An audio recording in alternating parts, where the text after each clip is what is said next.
The monsoon is intensifying across South Asia. Floods have displaced thousands and killed at least 14 people in southern India. Bangladesh is watching rivers rise as heavy rain falls on both sides of its borders. In Pakistan, reservoirs are approaching capacity just as another spell threatens cities, mountain communities, and low-lying areas. Let's begin with Pakistan, where the immediate concern is not only how much rain falls, but where all the water will go. The Meteorological Department has warned that heavy rainfall could cause urban flooding in Islamabad, Rawalpindi, Lahore, and several other cities across Punjab and Khyber Pakhtunkhwa. Urban flooding happens when rain falls faster than rains can carry it away. Roads and low-lying neighborhoods can therefore flood even when nearby rivers remain within their banks. Outside the cities, the risks are different. Flash floods are possible in streams and hill torrents across northern and northeastern Punjab, parts of Khyber Pakhtunkhwa, Deir Ghazi Khan, northern Balochistan, and Azad Jammu and Kashmir. Landslides are also feared in mountainous areas including Swat, Deer, Kholistan, Mansehra, Murree, and Galiat. River levels are already elevated. The Indus in Khalbag,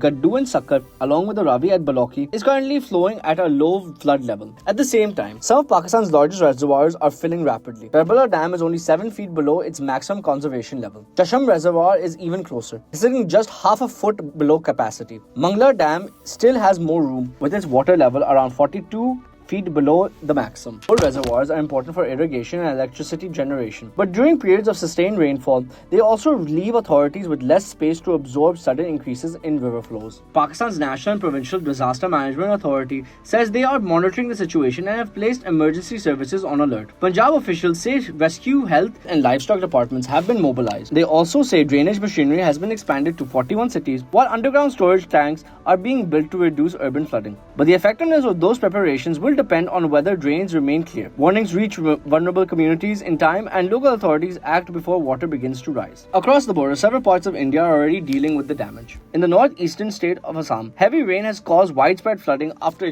weeks of extreme weather. Residents of Chair Deo, one of the worst affected districts, have begun returning to assess the damage. Some say they have lost their homes and belongings. Assam lies along the Brahmaputra, one of the world's largest rivers. Flooding occurs there almost every monsoon, but intense rainfall and rising river flows can quickly overwhelm rural communities. The situation is more deadly in southern India. At least 11 people have been killed in rain-related incidents across Kerala, whilst nearly 7,700 have been moved to around 275 relief camps. The Pamba River breached its banks in Pathamatitta, flooding roads, shops, and low-lying neighborhoods. Rescue workers evacuated residents as water moved through populated areas. Schools were closed in several districts, and a state-level recruitment examination was postponed. In neighboring Karnataka, a landslide killed a couple and their son, according to Indian media. The latest downpours have sharply reduced India's seasonal rainfall deficit from almost 40% at the end of June to around 16%. But that does not mean that rain is evenly distributed. Some regions remain short of rainfall, while others are receiving too much water over a short period.